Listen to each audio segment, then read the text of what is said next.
नमस्कार, स्वागत है आपका वी टाइम न्यूज पर और आपके साथ मैं हूं पहली चौहान। बढ़ते हैं खबरों की ओर। एमएलए कप फुटबॉल खेल 24 दिसंबर से 28 दिसंबर तक मुर्शिदाबाद के फरक्रुल हसन कॉलेज मैदान में 8 टीमों के साथ शुरू हुआ। अंतिम गेम जंगीपुर 11 बनाम एसकेएस कलकत्ता ने खेला, जिसमें अगला मुकाबला बेगार में जीता गया। जीत गए लेकिन जीत गए, हार गए हार गए। एसकेएस कलकत्ता की विजेता टीम को स्थानीय विधायक मुनीरुल इस्लाम द्वारा एक ट्रॉफी और 1 लाख टका का चेक दिया गया।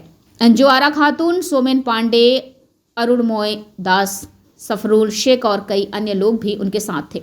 नूरुल हुसैन कॉलेज मैदान हजारों दर्शकों से भरा हुआ था और फरक्का एमएलए कप का यह दूसरा वर्ष है। इस्लाम ने पत्रकारों के सामने कहा कि वह उठेंगे और कोचिंग सेंटर में काम करेंगे। उन्होंने कहा, विजेता जंगीपुर टीम ने ट्रॉफी प्राप्त की और नृत्य किया और कप घर ले गए, इसलिए मैं स्पर्श पर अधिक से अधिक ध्यान लगाऊंगा ताकि लोग खेल में वापस आएं और स्वास्थ्य अच्छा रहे। लेकिन दोनों टीमों के बीच नाइजीरियाई खिलाड़ी खास तौर पर नजर आए। खिलाड़ी को देखने के लिए मैदान में उमड़ी भीड़। फरक्का के इस मैदान में हर साल नाइजीरियाई खिलाड़ी नजर आते हैं।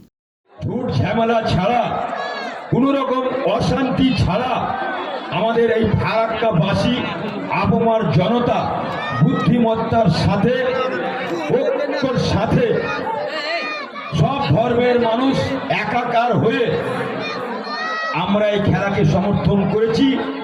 তাই আবার আমি ফারাক্কাবাসীকে ফারাক্কার ক্রীড়া প্রেমীদের ফুটবল প্রেমীদের আমি আমার পক্ষ থেকে ধন্যবাদ জানাচ্ছি। আগামী দিনে আমরা যেন আরো সুন্দর ভালোভাবে খেলা করতে পারি, কারণ আমরা জানি আজকের দর্শক হয়তো আমার ক্যালকুলেটর কি হবে 50-60 হাজারের নিচে লোক হবে না।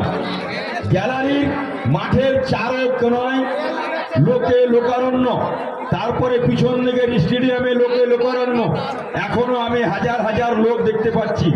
তাই আমি বলবো, আসুন আমরা মোবাইল থেকে বেরিয়ে মাঠমুখো হয়ে নিজের শরীরকে সুস্থ রাখার জন্য, লেখাপড়াকে ঠিক রাখার জন্য, সমাজকে সুস্থ রাখার জন্য, পরিবেশকে সুস্থ রাখার জন্য আমরা খেলাধুলামুখী হব, মাঠমুখী হব। আমরা দু দলের মধ্যে যে হাড্ডাহাড্ডি লড়াই, এই জয় একজনকে আমি কৃতিত্ব দেব না, কারণ টাই ব্রেকারে হার জিতটা এমন কোনো লড়াই নয়, ওটা একটা হতেই পারে। দু দল খুব ভালো খেলেছে, আগামী দিনে আরও যেন ভালো খেলতে পারে, মন খারাপ করার কিচ্ছু নাই। খেলাধুলার একটা অংশই হচ্ছে একজন হারবে একজন জিতবে। তাই আগামী দিনে আবার ইনশাআল্লাহ আপনাদের সুন্দর পরিবেশ নিয়ে আবার খেলা দেখাবো। সবাই ভালো থাকবেন, সুস্থ থাকবেন এবং বড়দিনের সবাইকে শুভেচ্ছা রইল। এবং আগামী ইংরেজি বছরের যে আমাদের 31শে জানুয়ারি আসছে, অগ্রিম সকলকে আমাদের শুভেচ্ছা, অভিনন্দন, ভালোবাসা।